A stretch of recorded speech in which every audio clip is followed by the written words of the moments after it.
She stood by the kitchen sink in her pajamas, both hands cradling her stomach. Her eyes looked soft, almost guilty, but her voice, triumphant. "I'm pregnant," she said. The coffee cup in my hand slipped, shattered on the tiles, just like the thought in my head. Pregnant? But she swore. She cried in my arms, saying she couldn't get pregnant. We saw specialists, ran tests. She blamed herself. "It's not you," she whispered once, wiping her cheeks. "It's me. I just can't." And I believed her. I held her, apologized for things that weren't even my fault. We even started talking adoption. Now here she was, standing in our kitchen, glowing. "Are you happy?" she asked, her voice soft. My head buzzed. My heart was hammering in my throat. "Ow," I asked. "I don't know," she shrugged. "It just happened. A miracle, I guess." But her face, it wasn't joy. It was calculation, like she was already writing the next scene in her head. I stepped closer, took her hands in mine. "When did you find out?" "A week ago." "And why didn't you tell me sooner?" "I was scared. I didn't know how you'd take it." I nodded, slowly. But inside me, something pulsed. Something whispered, "That's not your kid." And I wasn't ready to say it out loud. The next night, I couldn't sleep. She laid next to me, curled around a pillow, smiling in her dreams. And I stared at the ceiling, feeling my chest tighten. No proof, no reason to accuse. But my body already knew. She said she didn't feel any symptoms at first. But lately she's been eating weird stuff. Citrus, grapefruit, orange juice, limes and everything. She used to hate citrus. Now she craved it. "Taste changes," she said when I asked. "Right, taste." And I remembered something else. Last week, her drinking wine. We were at my brother's get-together. I know she had 2 glasses. And that's when it hit me. Ryan, my younger brother. Charming, loud, magnetic. Always been the fun one. The hot one. The one women gravitate toward. That night, he disappeared for a while. So did she. I remember looking for her. She came back flushed, laughing at something I didn't hear. And Ryan, he was quiet. He never drinks whiskey. But that night, he had a glass in his hand and guilt in his eyes. She hugged him goodbye. Too long, too soft. Her fingers brushed his back like they belonged there. I didn't notice it then, but now it was starting to fit. I tried to shake it off, told myself, "Don't spiral. You wanted this. You prayed for this. A baby, a future, a reason to build something that lasts." But my brain wouldn't shut up. It kept spinning that same loop. She said she couldn't get pregnant. Now she is. And it makes no damn sense. The next morning, I couldn't stop myself. While she was still sleeping, I went into the bathroom, locked the door, and pulled up the photos from that party. My brother's party. The night everything started to feel off. One picture stopped me cold. She was laughing. He was beside her, holding a drink. Her hand was resting lightly on his wrist. Almost nothing, but intimate. Zoom in. He wasn't looking at the camera. He was looking at her. With that look, the one a man gives to a woman he's seen naked. My stomach twisted. I walked back out into the kitchen. She was making tea, her back to me. "You had fun at Ryan's party, huh?" I asked. She turned, gave a soft smile. "Yeah, it was good to see everyone." "Funny though," I said casually. "I couldn't find you for like an hour." She froze. Just a half-second pause. "Oh, I think I stepped out back. Needed air. I had a headache." Ryan too. Her eyes narrowed just slightly. We were all mingling. It was loud. MMM. That was it. That one little MMM was all I gave her. But from that point on, I watched her like a man watching a loaded gun across the table. Later that day, I pulled up Ryan's number. Called him. He picked up like always. Cool. Chill. No tension in his voice. "Yo, what's up, big bro?" "Nothing much. Just wanted to say congrats." "Congrats." "Yeah," I said slowly. "You're gonna be an uncle." He hesitated. Just long enough for me to hear it. "Whoa. No shit. That's wild, man. When did you find out?" "Yesterday. She told me last night." "Damn, that's awesome." "Yeah," I said. "Crazy how life works, right?" "Yeah. I mean, we tried for years. And now boom. Out of nowhere. Miracles happen, right?" He chuckled. His voice cracked on the last word. "I guess," I said. We hung up. I stared at the wall for a long time after that. Because that wasn't the voice of a guy hearing good news. That was the voice of a guy hearing the bomb didn't go off yet. But it will. And I'll be the one who lights the fuse. I didn't confront her. Not yet. Because something in me knew she'd spin it. Cry. Deflect. Rehearse the lines I'd fall for. I needed more than gut feeling. I needed proof. So I started paying attention the way cops do. Timelines. Gaps. Patterns. That party. It was mid-October. Conception, according to her own words, would have been around then. She mentioned she felt weird that week. But she also said she was visiting her cousin out of town. Except, I remember the restaurant. She was there with us. One night. Then she was gone again. And Ryan? He had stayed late. Said he was crashing nearby. I'd offered him our couch. But he said, nah, man. Too far. Got plans early. Funny. His car never left the driveway that night. And hers. She said she went to bed early. I came home from a work call, and the lights were off. Her door closed. I should have checked. I should have known. But love teaches you how to ignore. And I was an honor student. 3 days later, she left her water bottle on the counter. She always drank from that one silver thermos, never washed it. I took it, carefully, gloves on, slipped it into a plastic bag. Then I walked into the bathroom, grabbed her hairbrush. 2 long strands, still attached to the bristles. I didn't feel guilt. I felt clarity. I placed everything in a padded envelope, labeled it for a private lab in Chicago. No email, no app, old school, in-person drop-off. A friend from college worked there. He didn't ask questions, just took the samples and said, "You'll know in 72 hours. And that was it. I walked back to my car, sat behind the wheel, and let the engine run. Windows up, no music, just the quiet sound of the world getting ready to fall apart. Back home, I watched her more closely than ever. She started singing while doing dishes, smiling at her phone, reading books about parenting, talking about baby names.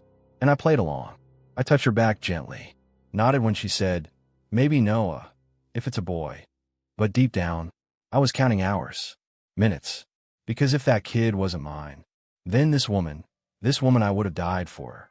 She wasn't mine either, and maybe never was. The email came at 3:12 a.m. LabGen Diagnostics. Subject: Paternity Report, Confidential. I stared at it for maybe 5 minutes. Didn't open it right away. My thumb hovered over the screen like it was made of lead. My chest felt tight. My ears were ringing. And when I finally tapped it open, PDF, password protected, birthday confirmation. Click. 3 short paragraphs. A few numbers. And then one sentence that made my entire body go still. Probability of paternity, 0%. I blinked. Read it again. And again. No screaming. No heartbreak. Just this cold, dead quiet inside me. Like something holy had just been ripped out of my chest. I stood up from the couch. Walked into the bedroom. She was sleeping. Peacefully. Hand on her stomach. Murmuring something in her dreams. I sat on the edge of the bed. Looked at her. Not the woman I loved. Not even the woman I hated. Just a stranger now. A stranger carrying my brother's child. I could have woken her up. Shoved the phone in her face. Screamed. Demanded answers. Shattered whatever glass I could grab. But I didn't. I just lay back down beside her. Face to the wall. Eyes wide open. Because now I knew. And soon so would she. 3 days. That's how long I walked around with that PDF burning a hole in my soul. 3 days of pretending. Of nodding. Smiling. Kissing her forehead. 3 days of watching her every move like a man studying a stranger in his own house. She talked about baby names. She said she felt the baby kick for the first time. I nodded. Pretended to feel something. But I didn't feel joy. I felt rage, tried to wear a mask. I started tracking everything. When she left. When she got back. How long she showered. What time her phone buzzed. Which app she opened at dinner. She laughed more around her phone than she ever did around me. And every time I asked, "What's funny?" she'd say just a meme or group chat. But there was no group. There was just her and the lie growing inside her. At night, I barely slept. I'd lie in bed staring at the ceiling. Her breathing slow, steady beside me. And in my head, all I heard was his voice. Ryan. The way he said congrats, like he meant please don't find out. One night, I stood in the bathroom, lights off. I looked in the mirror. My face looked different now. Not older. Not broken. Colder. Like a man who buried something inside himself and didn't care if it ever came back. I opened a drawer. Pulled out an old contact card. Friend from college. Quiet guy. Works at a lab. No questions. No judgment. I texted him. Can you test maternity too? He replied, already did it once for a divorce case. Bring the sample. I looked at the clock. 2:47 a.m. I didn't go back to bed. I just waited for morning. The results came in a plain envelope. No flashy branding. No warnings. Just a manila folder with my name on it.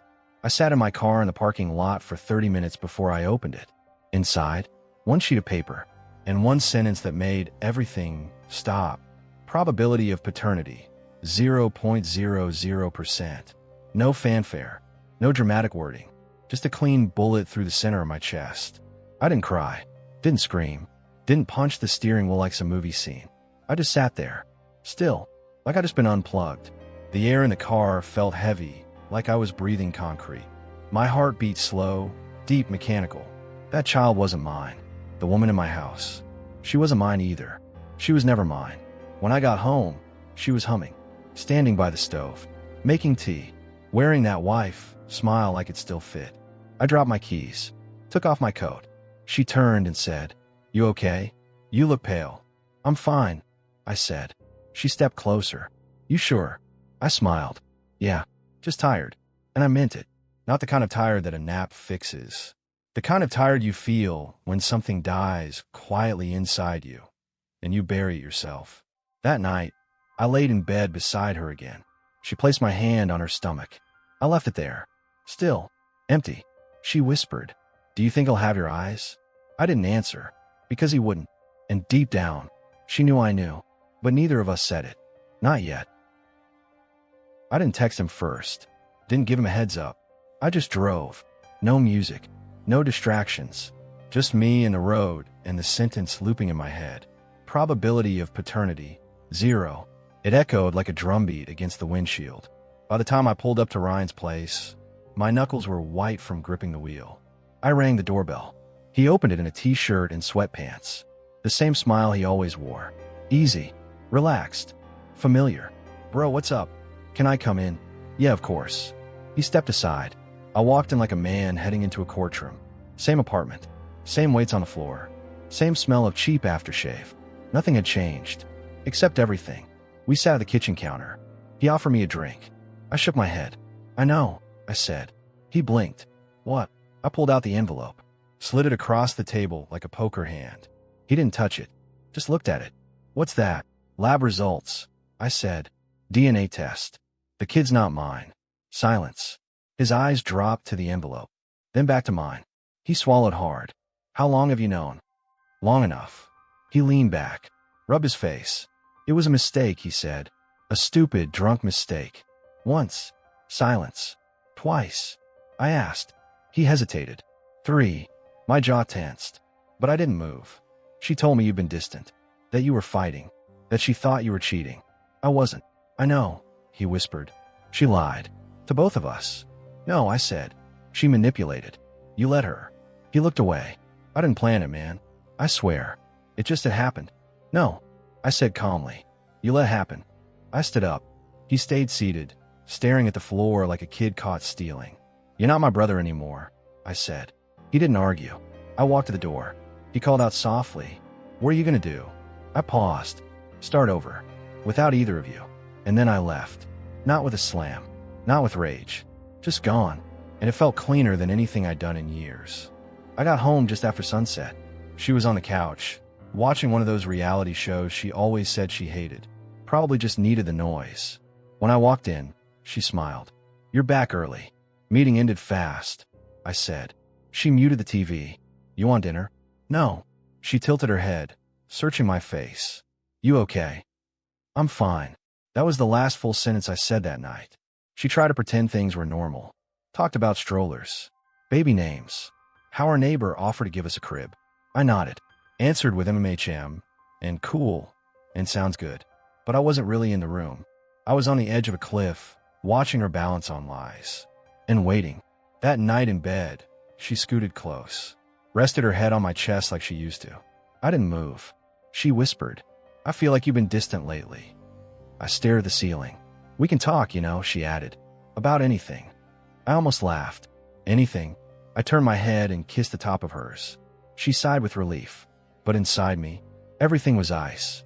In the morning, I made coffee. set it on the table in front of her like always. She looked surprised.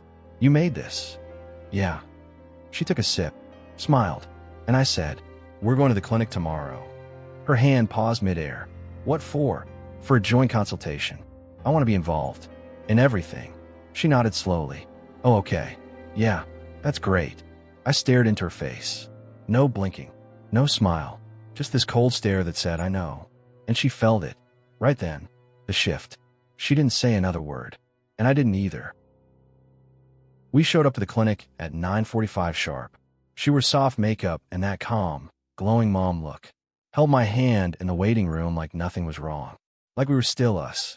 But I wasn't holding her hand. I was holding evidence. And a clock that was almost out of time. The doctor smiled politely. Want to move forward with a paternity analysis during pregnancy? Yes, I said. The doctor turned to her. It's not medically necessary, of course. Any concerns we should be aware of? She hesitated. Just a flicker. Then smiled sweetly. No, just emotional reassurance. Stressful time. He nodded and started typing. On the way home, she stared out the window. Quiet. Fidgety. I could feel it. She knew something was coming. She just didn't know when. Or how hard. She spoke first. Why now? What do you mean? The test. All of this. Because I want to be involved. And I want the truth. In writing. She looked down at her hands. Then whispered, Are you going to leave me? I said nothing. She didn't ask again. Later that night, while she was in the shower, I opened her laptop. She never changed the password. Still the same birthday as our wedding day. I clicked through the browser history. Deleted messages. Empty chat apps. Scrubbed clean. Too clean. Then I saw it. Google Docs, maternity planning, private. I clicked. It opened like a confession wrapped in formatting. Plan A. Keep everything normal. He'll never find out. Plan B. If he suspects, flip it. Tell him he's been distant. Make him doubt himself. Plan C. If exposed, play victim. Cry. Say you felt alone. Say it wasn't about lust. It was about being seen. Each line like a bullet. I didn't feel anger. Not anymore. I felt focus. Like someone about to file a final report before burning down the office. The next morning, I met with my lawyer. Old friend from college. Smart. Cold when he needs to be. The kind of guy you don't hire unless you're ready to win. He looked at me for a while before speaking. You look like hell. I'm awake, I said. He poured coffee. Divorce. Eventually. But I want to do it right. Define right. I want her out. I want full separation. And I want her to know it was her fault, not mine. He raised an eyebrow. Got proof. I slid the flash drive across the table. Photos. Screenshots. Her pregnancy document. Messages from her fake friend account. The test result. He plugged it in. Scrolled through in silence. When he finished, he leaned back. Jesus. She choreographed it, I said. Like a script. All of it. She ever admit anything in writing? Not directly, but emotionally. Yeah, everything. He nodded. We can work with this. That afternoon, I created a fake profile. Female. Mutual friend of hers. Generic enough to slide under the radar. I started chatting with her. Pretended I saw something at the party. Gently pushed her. She bit instantly. I don't know how it happened, she typed. I felt so alone. It was never supposed to go this far. Then, he doesn't know. Not yet. Please don't tell anyone. Then, I don't even know who the father is. I lost control. Screenshot. Screenshot. Screenshot.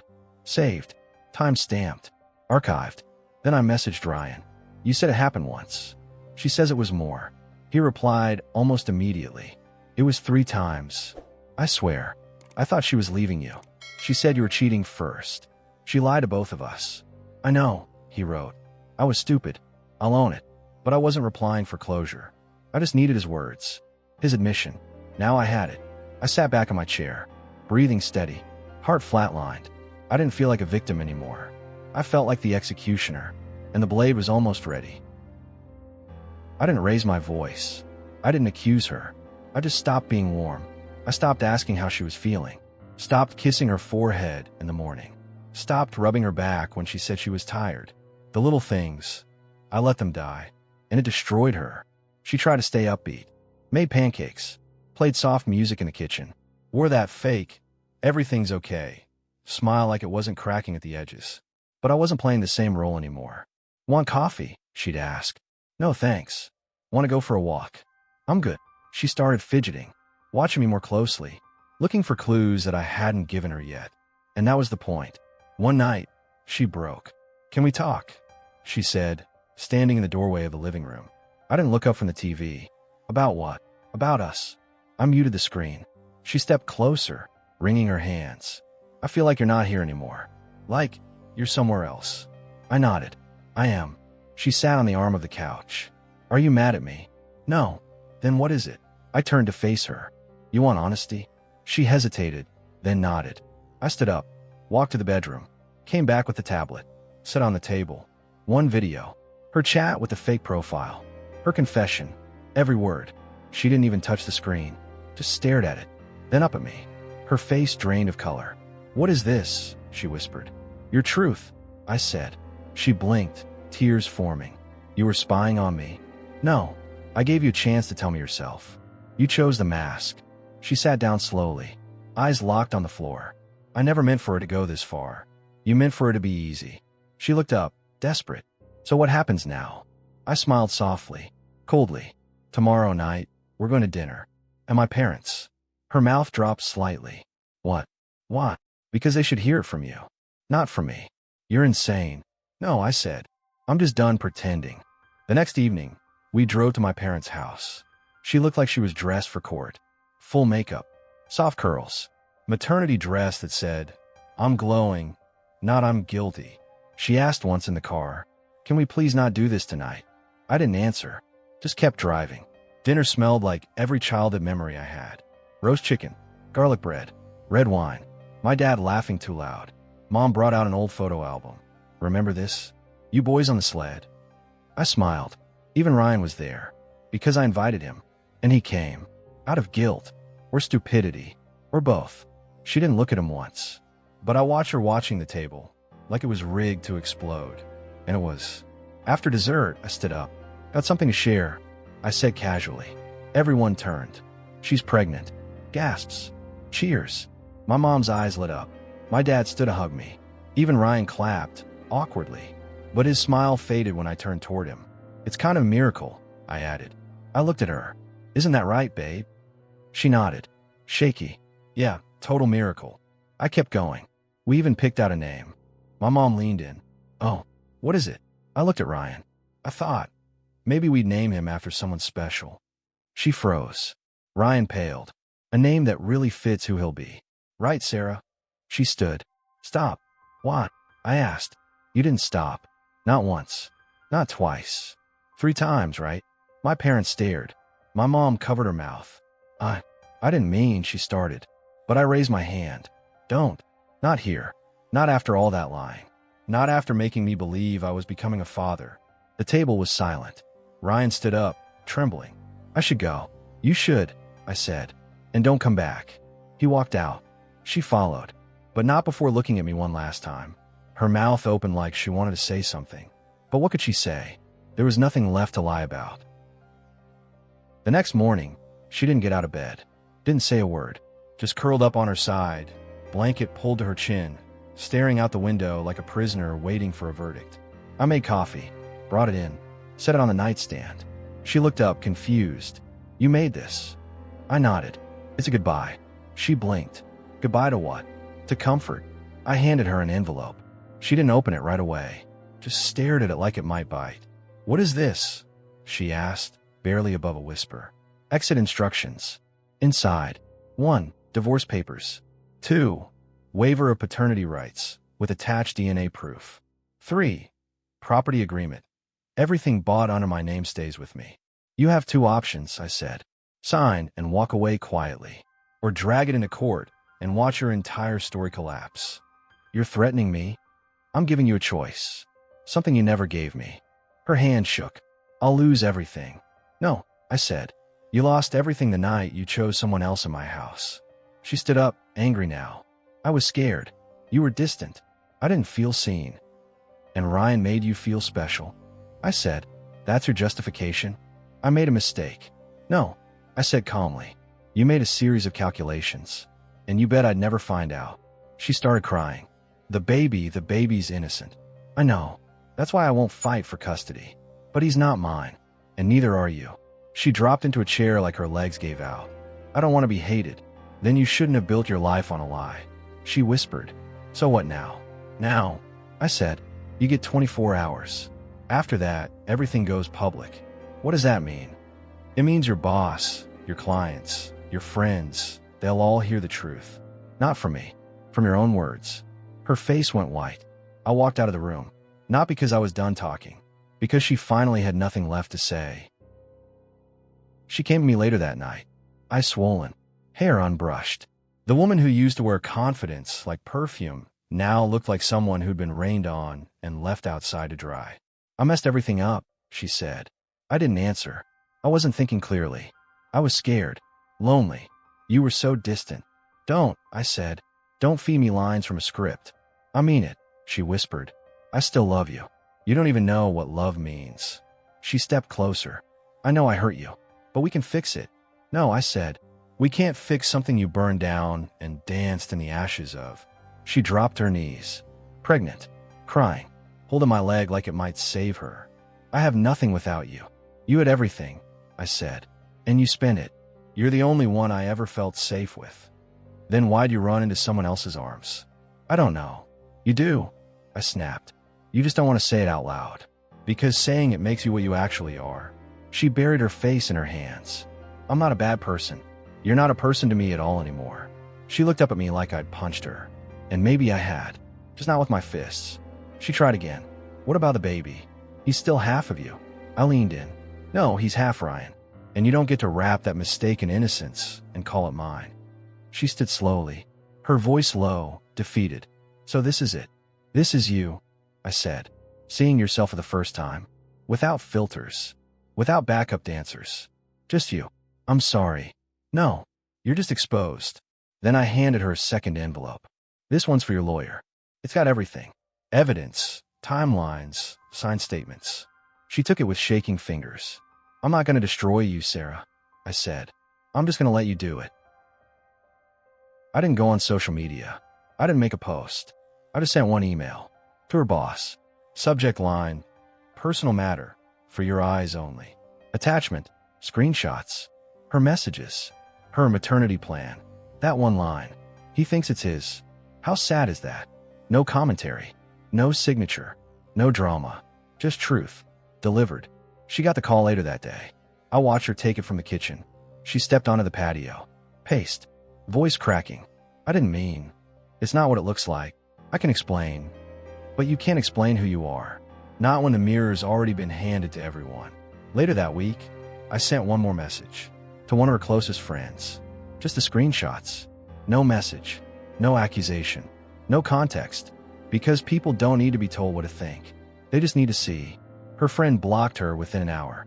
Then another one. And another. And the last move. My mom. I sat with her on the porch. Gave her the tablet. Didn't say anything. She scrolled. Slowly. Didn't blink. When she was done, she closed it, set it on her lap, and said, She's out. That was it. She never mentioned her name again. Sarah tried to fight it for a while. Posted inspirational quotes. Played the strong woman. But you can only pretend so long when the air is already poisoned. People stopped calling. Clients stopped coming. She became quiet. And for once, not because she was hiding something, but because there was nothing left to hide behind. She came back one last time. No makeup. No fake warmth in her voice. Just Sarah, raw, exhausted, stripped of everything she built around her lie. I lost my job, she said quietly. I know. My clients, they won't answer me anymore. I know. She sat down across from me, fingers trembling, eyes bloodshot, voice barely a whisper. Was it you? No, I said. It was you. I just showed them who you really are. She looked at the floor. Do you hate me? No, I said calmly. I forgave you the moment I decided I wouldn't let you break me. She looked up, confused. Then why all of this? Because truth deserves daylight. She stood, walked to the door, hand on the knob, breathing shaky. Is there anything I can do to fix this? I walked over, stood in front of her. Not close, not warm, just there. You can raise your son, I said. Alone, honestly, and never say my name like it meant something. Tears spilled. She tried to speak, but I cut her off. And when he asked where his real father is, don't lie. Her lips quivered. Just tell him, I said, that you were loved, and you lost it, because you didn't know the difference between love and control. She stepped outside. No begging, no final scene, just silence. And in that silence, I felt the weight come off me. Not all at once, not clean, but enough. Enough to finally let go. The house is quiet now. Too quiet, maybe, but I've learned to live with it. No more footsteps down the hallway. No perfume on the pillows. No sound of her laugh filling up a room like it used to own it. At first, I missed it. Then, I didn't. I started rebuilding slowly. I go to the gym again. I cook for one. I sleep better. Not longer, just better.